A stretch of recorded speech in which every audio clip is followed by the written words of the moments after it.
Welcome to Be That Lawyer, Coach's Corner with Steve Fretzin. Hello, and welcome back to Be That Lawyer, Coach's Corner with Steve Fretzin. Steve is a 5-time best-selling author, international business development coach for attorneys, and the founder of Be That Lawyer, a platform designed to help lawyers build practices they love without relying on luck, pressure, or burnout. I'm Heidi Mack, and in today's episode, we're tackling networking. For many attorneys, networking brings to mind forced conversations and forgettable follow-ups. But when it's done right, it can be one of the most powerful drivers of long-term growth. This is Effective Networking Strategies for Lawyers. Welcome back, Steve. Thank you so much. Thanks, Heidi. So happy to be here. Wonderful, wonderful. Love that.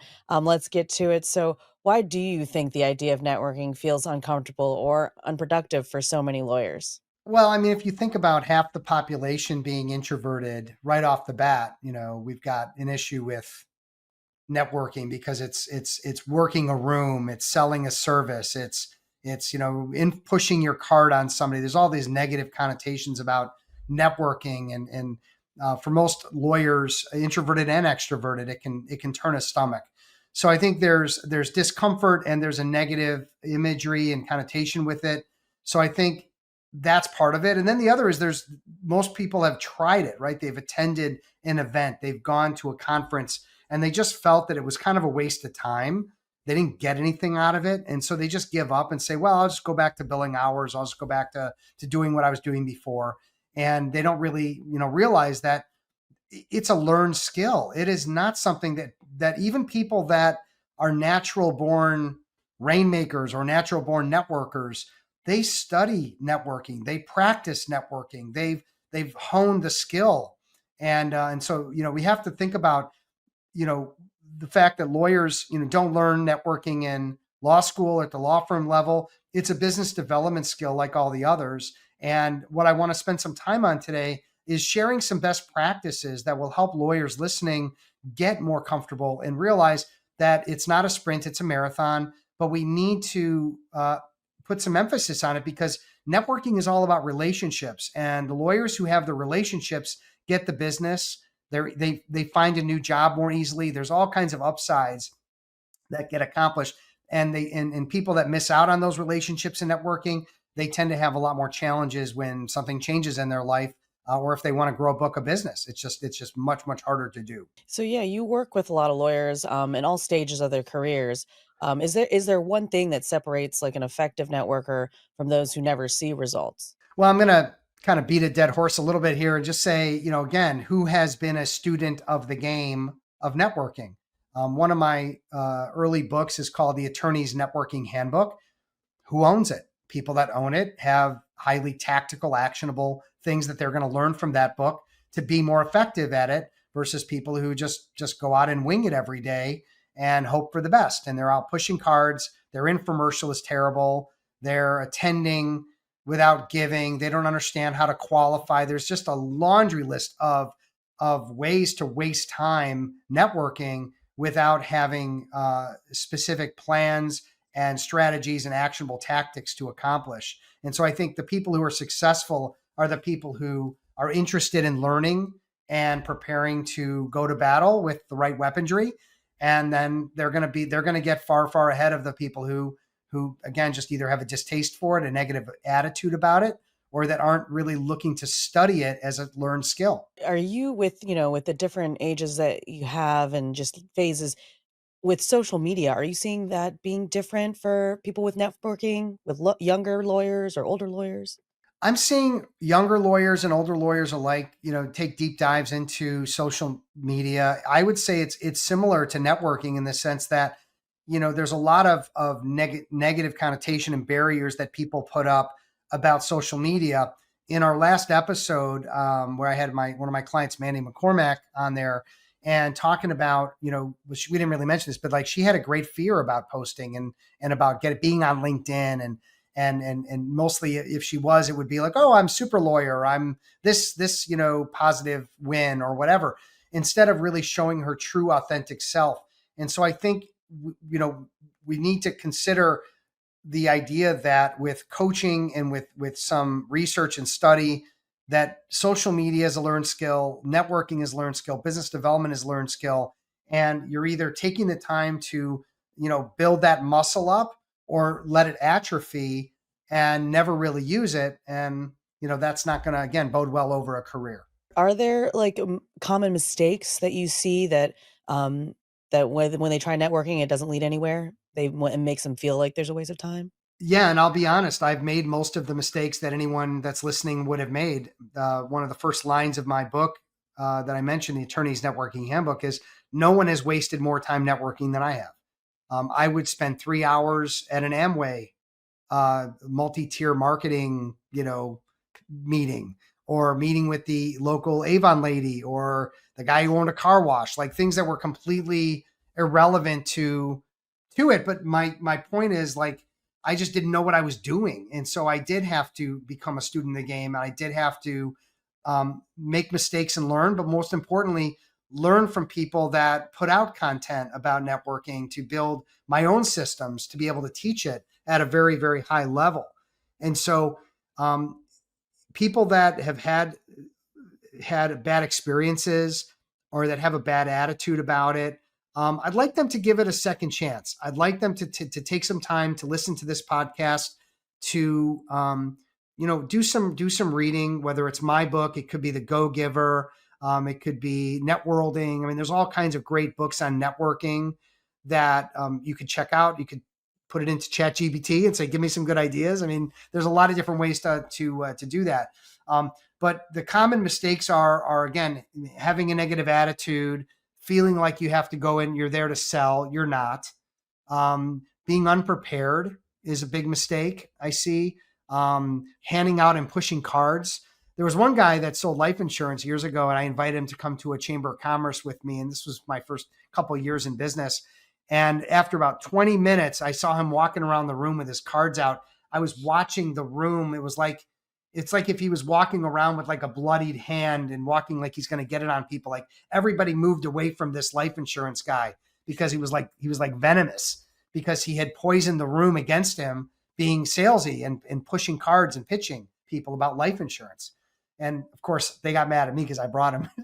Sometimes I was kind to people instead I should have just run them over and backed over them again a few times before I left. But again, more mistakes made. So yeah, you did talk about preparation. What's the role that play when you're before a networking meeting or an event? How can lawyers can set themselves up for success? Yeah, a few tips I would share. Number one is know that this networking event or meeting is where your people are. So what do I mean by your people? Your people are people who are good connectors, people who could be strategic to you, people who could do business with you, right? So if you're selling to CEOs and GCs and people in power positions, going to a local chamber of commerce is probably not the way to go. Right? For bigger companies, you probably need to go to events at charities. You need to go events at boards. Go where the right size and type of fish are that you're looking to catch, and so know that first. Another tip is I really enjoy speaking to the people who run the events and kind of getting the lay of the land. Not enough people do that. That's probably okay with people running them. They don't want to be inundated with those calls, but a few people calling them saying, "Look, I'm new to this. I don't know anyone. I'd like to understand who's going to be there. What's the format? How can I be successful? I'm trying to meet CPAs. Are there going to be some CPAs in there? If so, are you able to introduce me around? Or is there someone that you can introduce me to that could introduce me to some CPAs?" So really leveraging someone that is very familiar with that crowd to kind of help you out. And again, just planning out, like, what's your infomercial? How is that going to connect with people? What questions are you going to ask to get to know people? And one of the things that I try to teach too, Heidi, is really about qualifying. So I'm talking to someone for 10 minutes. It's clear that they have nothing to do with my world and never will. I need to say, look, it was so wonderful meeting you. I promised myself when I came here today, I was going to try to mingle and meet, at least 4 or 5 people. And you're the first person I've talked to. And I really like talking with you, but I'm going to kind of mingle around a little bit, but really wonderful seeing you. And maybe it wasn't. Okay, but that's all right. Just be nice. And then you're right. And then you move on. And then the next one, then try to meet someone else. But you're prepared with an exit strategy. You're prepared with questions. The questions can pull out what that person does, why they love what they do, who are they looking to meet, and identify how synergistic are they with you to either be a client or to be a connector, and decide, do you want to stay talking with them or do you want to move around? I think those are just a few of the hundreds of ideas I have about how to be, more effective when you're networking at an event. You were talking about, certain types of people at these events. What are the type of professionals that you want to build your relationships with? Like, how should you prioritize that connection at these events? Yeah, there's an acronym that I give my clients, and I'll see if I can if I can pull it out of my mind as I go through it. I don't have it in front of me, but it's talent. You're really looking for the talent. So what does that mean? Well, the first T stands for trust. You're looking to meet people that are trustworthy. So if you meet with someone, and I don't know if this is breaking trust or not, but you're engaging them in a one-on-one conversation, and the whole time they're looking around at everyone else who's better than you that they should be talking to. That could be an issue with trust or even likability. Maybe it's someone that says they're going to follow up with you and doesn't.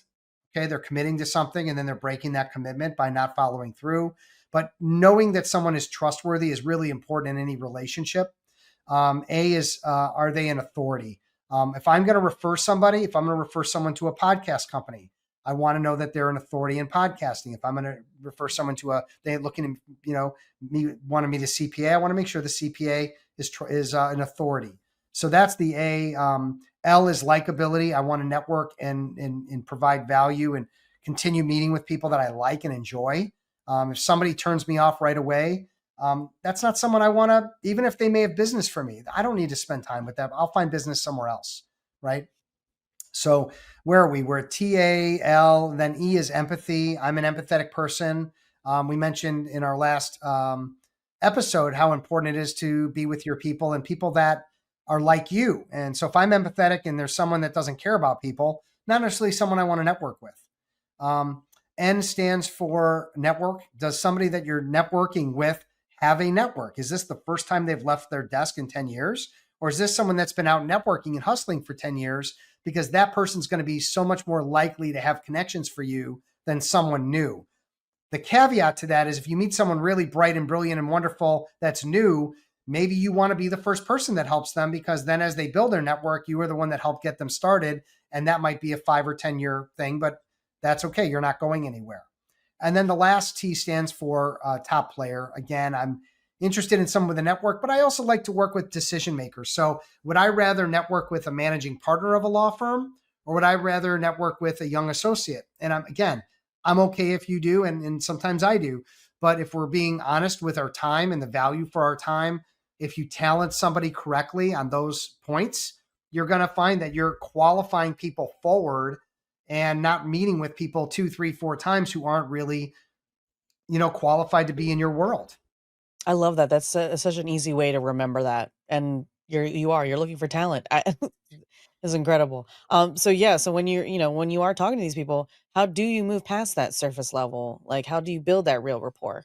Stop thinking about what you're going to say next. Be prepared with some questions and think about the best interviewers in the world. Oprah, Howard Stern, it's Larry King in his time, in his prime. I may ask somebody, tell me a little bit about what you do. And they tell me, and then I pick up on something they said that they do. Well, they really focus, they're in personal injury, but they're super interested in also learning bankruptcy. Okay, that's interesting. Why the big change? Well, here's why: bankruptcy, and they go off about bankruptcy. And maybe then as they're talking, I'm thinking about someone who may be a good connector for them to learn bankruptcy or to refer them bankruptcy work. And so I'm working in my brain, not what I'm going to say next, but how can I digest what they're saying? What other questions should I ask to get deeper so they feel listened to and understood? What can I repeat back to them to demonstrate that I'm listening and that I'm interested and that I care? And then what connection can I make for them once I understand that they're qualified, that they have the talent? Again, I don't want to necessarily connect someone in my network with a lunatic, right? So we have to look at the crazy factor and look at the, make sure they talent out well. So I don't give contacts without really talenting them first to understand that, yeah, they're an authority and they're a nice person and they're good. And I'm also not giving them my number one client. I'm going to give them a connector type of intro. So I'm right away trying to offer value versus trying to sell them or trying to convince them of something or make it all about me or one-upsmanship. I'm trying to find a true meaningful connection through listening, empathy, and understanding, which is an art if done properly. So, we're talking about people that are actually, out there and talking. Let's, talk about introverts for a second. What advice do you have for lawyers who aren't naturally outgoing, but still want to grow their network? Well, it's sort of the beauty of sales-free selling and the systems that I teach is it doesn't have to do with selling, convincing, talking, being the life of the party, the lampshade on the head at the party, any of that stuff.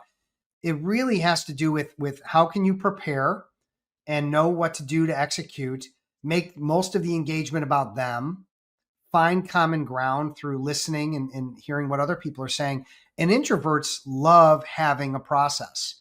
And so introverts that are terrified of networking and business development in general, one of the reasons I connect so well with introverts is because they dig processes. So when I'm giving them a process for what to do and what to say and what to ask and how to behave at a networking event or in a one-on-one meeting, they just gobble it up.